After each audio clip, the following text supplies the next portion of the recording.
Malam itu, rintik hujan membasuh aspal panas di sebuah gang sempit yang biasanya hanya dilewati kucing liar dan 1-2 pedagang keliling yang lelah.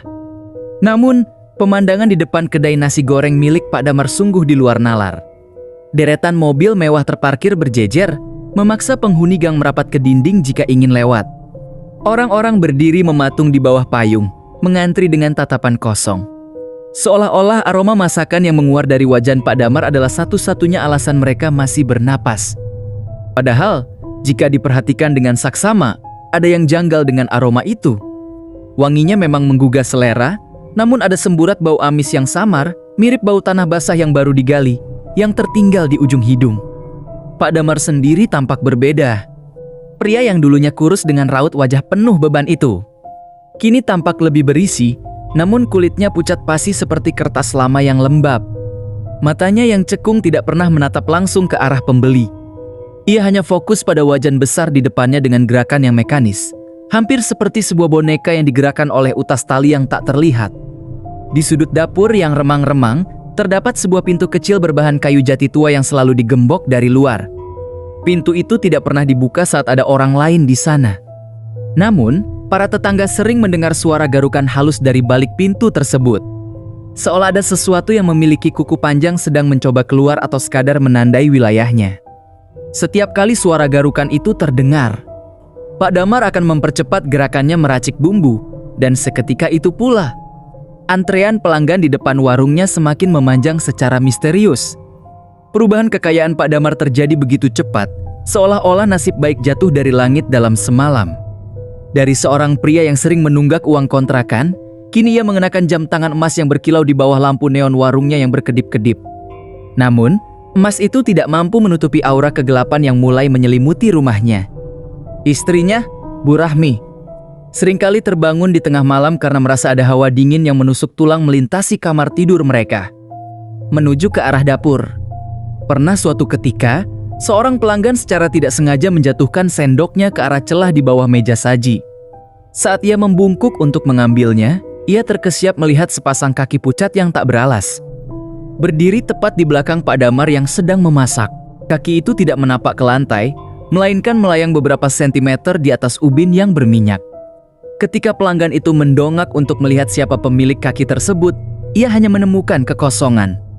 Pak Damar tiba-tiba menoleh, memberikan senyum yang tidak sampai ke mata, lalu menyodorkan sepiring nasi goreng dengan tangan yang gemetar hebat.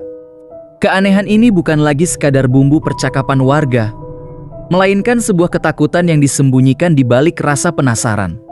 Mengapa masakan itu begitu candu hingga orang mengabaikan akal sehat? Pak Damar tahu jawabannya, namun setiap kali ia ingin berhenti, bayangan besar di sudut dapur akan membisikkan janji-janji manis tentang tumpukan uang, sambil perlahan-lahan mencengkeram pundaknya dengan kuku-kuku yang tajam.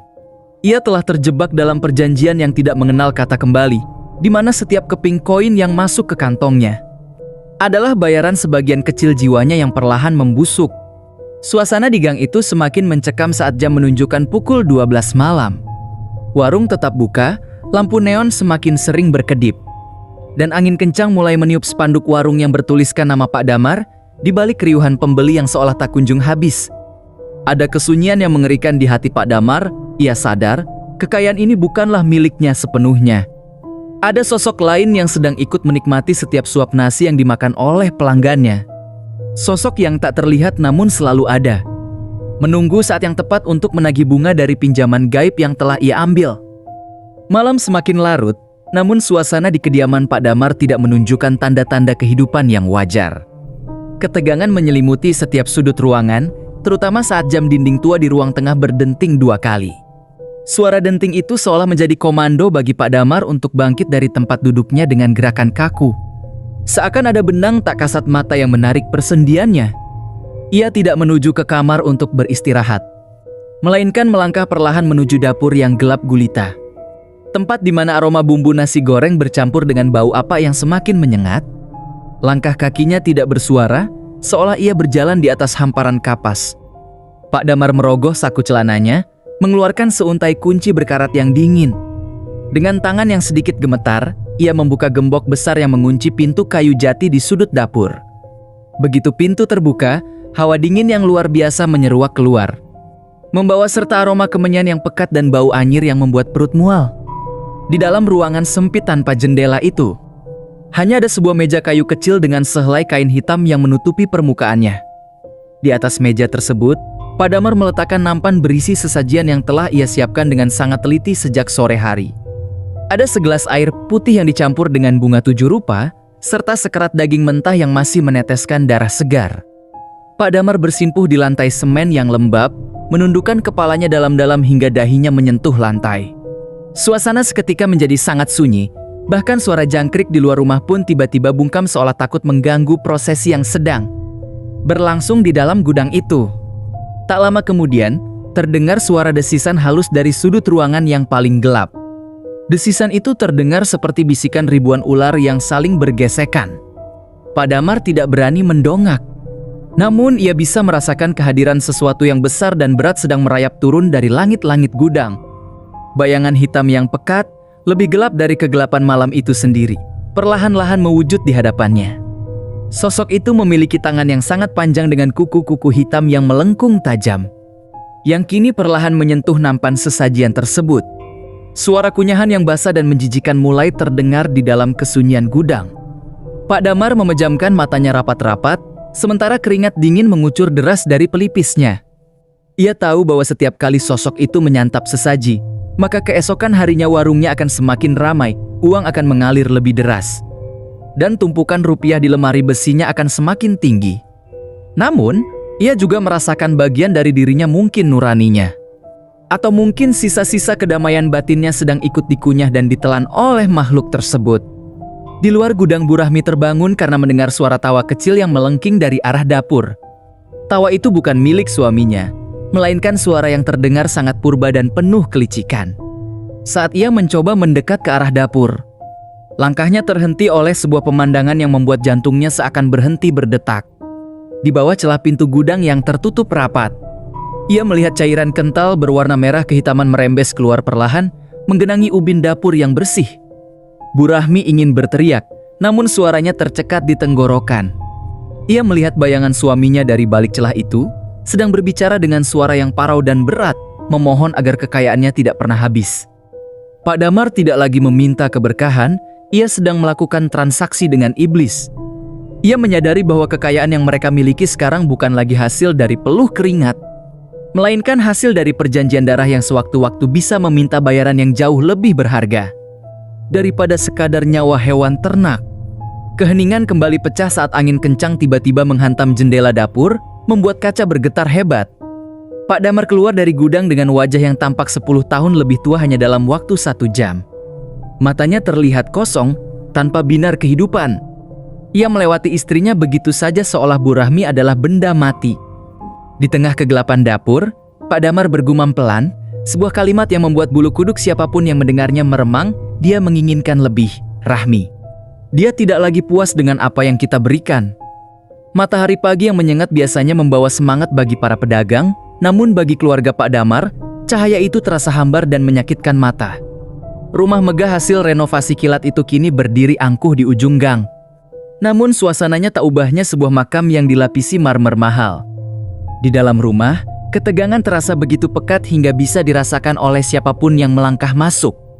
Kehangatan yang dulu menyelimuti meja makan saat mereka masih hidup sederhana, kini sirna, digantikan oleh kesunyian yang mencekam dan denting sendok yang beradu dengan piring porselen mahal. Pak Damar duduk di kepala meja dengan setelan kemeja sutra, namun tubuhnya tampak semakin menyusut, seolah-olah kulitnya hanya membungkus tulang belulang yang rapuh. Ia tidak menyentuh sarapannya sedikit pun.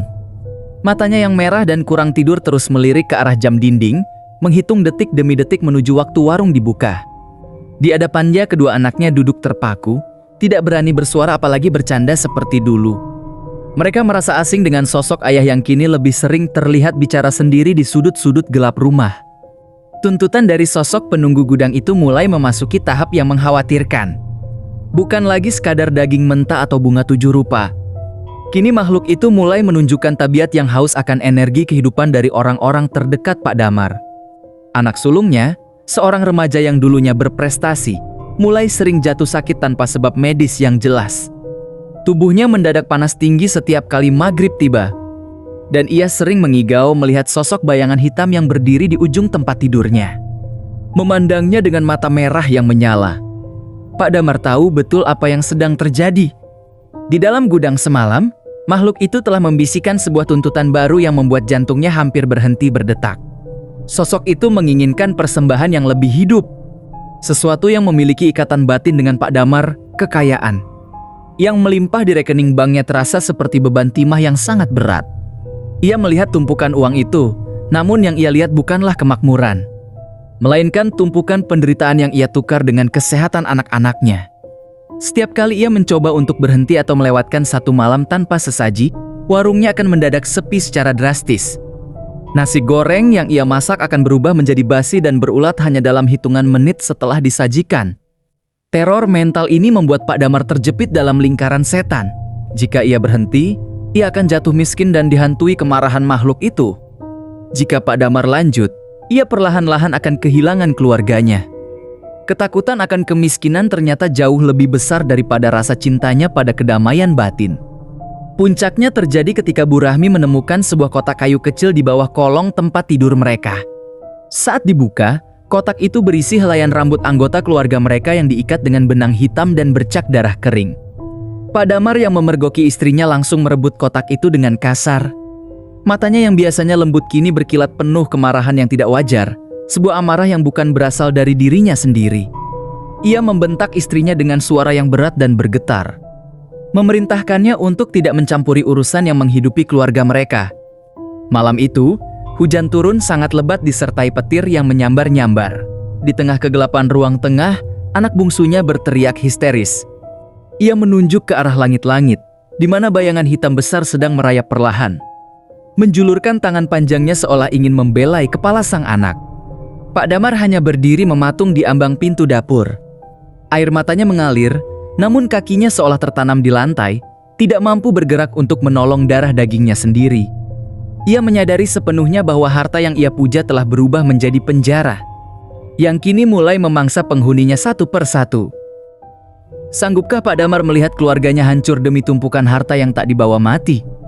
Ataukah ia akan menemukan jalan untuk memutus rantai terkutuk ini sebelum semuanya terlambat? Malam itu, badai tidak hanya mengamuk di luar rumah, tetapi juga di dalam dada Bu Rahmi. Kecurigaannya telah mencapai titik didih yang tak tertahankan. Saat Pak Damar jatuh tertidur karena kelelahan batin yang amat sangat, sebuah tidur yang lebih mirip dengan koma karena pengaruh energi gelap, Bu Rahmi memberanikan diri. Dengan tangan gemetar, ia mengambil kunci berkarat yang selalu dikalungkan Pak Damar di lehernya. Logam dingin itu terasa seperti es yang membakar kulitnya, seolah-olah kunci itu sendiri menolak untuk disentuh oleh tangan yang masih memiliki nurani. Bu Rahmi melangkah menuju dapur. Setiap derit lantai kayu di bawah kakinya terdengar seperti jeritan peringatan. Bau amis yang biasa ia cium kini berubah menjadi aroma busuk bangkai yang menyengat, bercampur dengan wangi melati yang menyakitkan indera penciuman. Ia sampai di depan pintu gudang kayu jati itu. Dengan napas yang memburu, ia memasukkan kunci ke lubangnya. Suara klik yang dihasilkan terdengar begitu keras di tengah kesunyian rumah, seolah-olah sebuah segel kuno baru saja dipatahkan. Begitu pintu terbuka, kegelapan di dalamnya tampak lebih padat daripada kegelapan di luar. Bu Rahmi menyalakan sebatang lilin kecil. Cahaya temaram itu menyingkap pemandangan yang akan menghantuinya seumur hidup. Di tengah ruangan, terdapat sebuah cermin besar dengan bingkai kayu yang diukir dengan motif aneh menyerupai lilitan usus.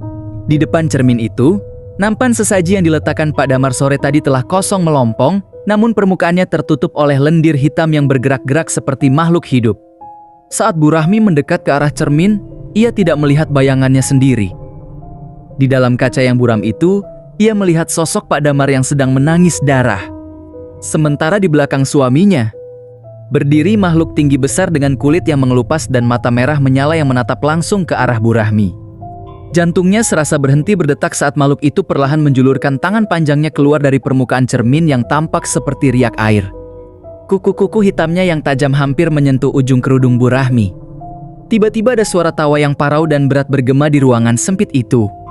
Bukan berasal dari makhluk di cermin, melainkan dari arah pintu. Pak Damar berdiri di sana, namun tatapannya benar-benar kosong, seolah jiwanya telah pergi meninggalkan raga. "Kau seharusnya tidak melihat ini, Rahmi," Ucapnya dengan suara yang berlapis, antara suaranya sendiri dan suara para makhluk gaib itu. Pak Damar melangkah maju, namun gerakannya tidak alami. Kepalanya miring ke samping dengan sudut yang mustahil, sementara tangannya mengejang-ngejang.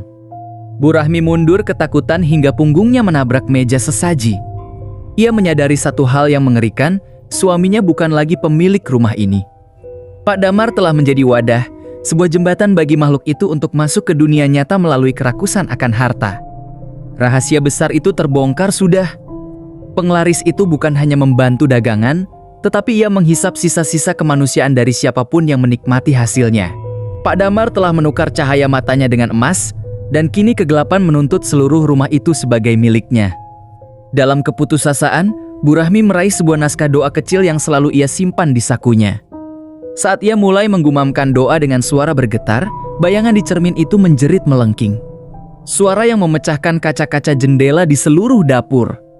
Pak Damar tersungkur ke lantai, memegangi kepalanya seolah sedang dihantam ribuan palu. Namun, makhluk itu tidak pergi begitu saja. Ia memberikan peringatan terakhir melalui lisan Pak Damar yang tersedak, harta ini dibayar dengan janji. Dan janji harus ditepati, atau nyawa menjadi gantinya. Keesokan harinya, matahari terbit dengan warna merah yang tak lazim. Seolah memberikan pertanda bahwa waktu bagi keluarga Pak Damar telah habis. Apa yang dimulai dengan kemewahan yang mempesona, kini berubah menjadi keruntuhan yang mengerikan. Pagi itu, saat Pak Damar mencoba membuka warung nasi gorengnya seperti biasa. Hal pertama yang ia temui bukanlah aroma sedap bumbu, melainkan bau busuk yang menyengat hingga ke jalan raya. Semua bahan makanan yang baru saja dibeli mendadak membusuk dalam sekejap. Beras yang putih bersih berubah menjadi tumpukan belatung yang menggeliat. Dan daging segar yang disiapkan berubah menjadi bongkahan daging hitam yang dipenuhi lalat hijau. Para pelanggan yang sudah mengantre sejak subuh mendadak bubar dengan wajah mual dan penuh caci maki.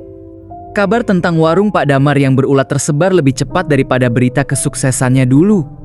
Dalam hitungan jam, kejayaan yang ia bangun berbulan-bulan runtuh tak bersisa. Namun, kehilangan harta hanyalah awal dari penderitaan. Saat Pak Damar melangkah masuk ke dalam rumah dengan gontai, ia mendapati pemandangan yang lebih memilukan. Perabotan mewah di ruang tamunya tampak kusam dan ditumbuhi jamur hitam. Seolah-olah rumah itu telah ditinggalkan selama puluhan tahun. Di tengah ruangan, Bu Rahmi terduduk lemas merangkul kedua anak mereka yang terus-menerus merintih kesakitan. Kulit mereka pucat pasi dan mata mereka cekung, seakan-akan ada sesuatu yang terus menghisap tenaga mereka dari dalam. Puncak penyesalan itu datang saat Pak Damar kembali ke gudang belakang untuk memohon belas kasihan pada penjaganya. Namun, kali ini pintu itu tidak terkunci. Pintu kayu jati itu terbuka lebar, menyingkap ruangan yang kini kosong melompong. Cermin besar itu telah pecah berkeping-keping, dan di setiap retakan kacanya. Pak Damar melihat pantulan wajahnya sendiri yang tampak sangat mengerikan bukan sebagai saudagar kaya, melainkan sebagai seorang budak yang dirantai oleh kerakusannya sendiri. Tiba-tiba, suara parau itu menggema lagi, namun kali ini bukan dari balik cermin, melainkan dari dalam dadanya sendiri. Harta sudah habis, kontrak sudah selesai. Sekarang, aku datang untuk mengambil upahku yang sesungguhnya. Pak Damar tersungkur.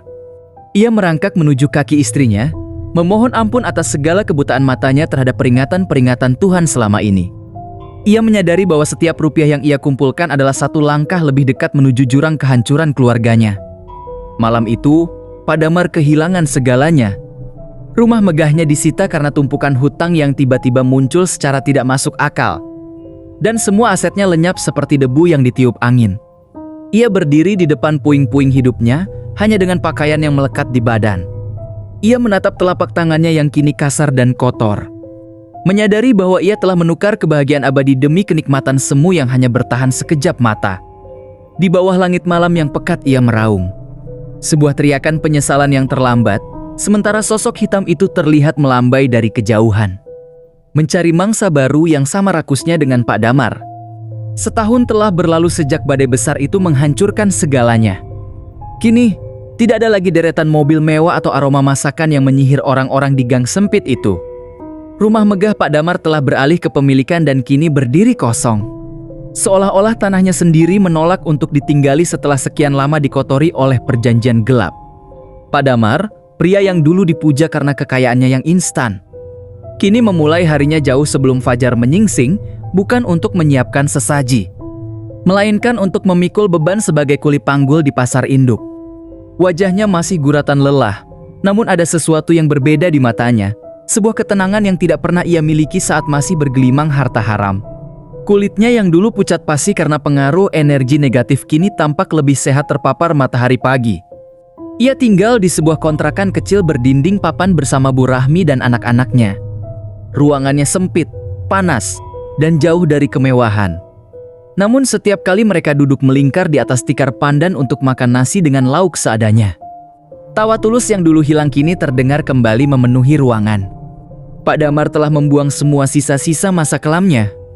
Ia menghabiskan malamnya dengan bersujud, memohon ampunan atas setiap rupiah yang pernah ia ambil dengan cara yang salah. Ia menyadari bahwa harta yang dulu ia anggap sebagai berkah sebenarnya adalah kutukan yang membungkus jiwanya. Proses tobatnya tidaklah mudah. Bayangan hitam dari masa lalu sesekali masih muncul dalam mimpinya, mencoba membisikkan janji kemudahan hidup jika ia mau kembali ke jalan pintas. Namun, setiap kali godaan itu datang, Pak Damar melihat ke arah anak-anaknya yang kini tumbuh sehat dan kembali ceria. Dan itu sudah cukup baginya untuk menolak segalanya.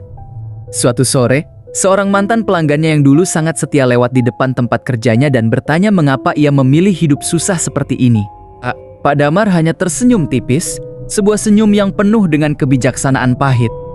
Ia menjawab dengan suara tenang bahwa rasa kenyang dari makanan yang dibeli dengan uang jujur jauh lebih nikmat daripada pesta. Pora yang didapat dari air mata orang lain atau bantuan makhluk kegelapan. Ia telah belajar dengan cara yang paling keras bahwa rezeki yang sedikit namun diberkati oleh Tuhan jauh lebih mulia daripada tumpukan emas yang membawa bara api ke dalam rumah. Kisah Pak Damar menjadi pelajaran hidup yang tak terlupakan bagi warga di sekitarnya. Mereka tidak lagi melihatnya sebagai orang yang gagal, melainkan sebagai pria yang berhasil memenangkan kembali jiwanya dari cengkraman kegelapan. Ia membuktikan bahwa setinggi apapun manusia jatuh dalam lubang kenistaan, selalu ada jalan pulang bagi mereka yang benar-benar menyesal. Pak Damar kini hidup dalam kesahajaan. Namun hatinya kaya akan kedamaian, sesuatu yang tidak akan pernah bisa dibeli dengan penglaris manapun di dunia ini. Penyesalan memang datang di akhir, namun penyesalan yang diikuti dengan perubahan karakter adalah sebuah kemenangan sejati.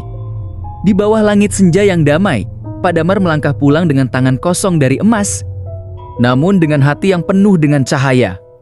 Ia telah memutus rantai terkutuk itu selamanya, mewariskan sebuah pesan moral yang berharga bagi anak cucunya, bahwa kejujuran adalah harta yang paling abadi, dan bekerja keras adalah ibadah yang sesungguhnya.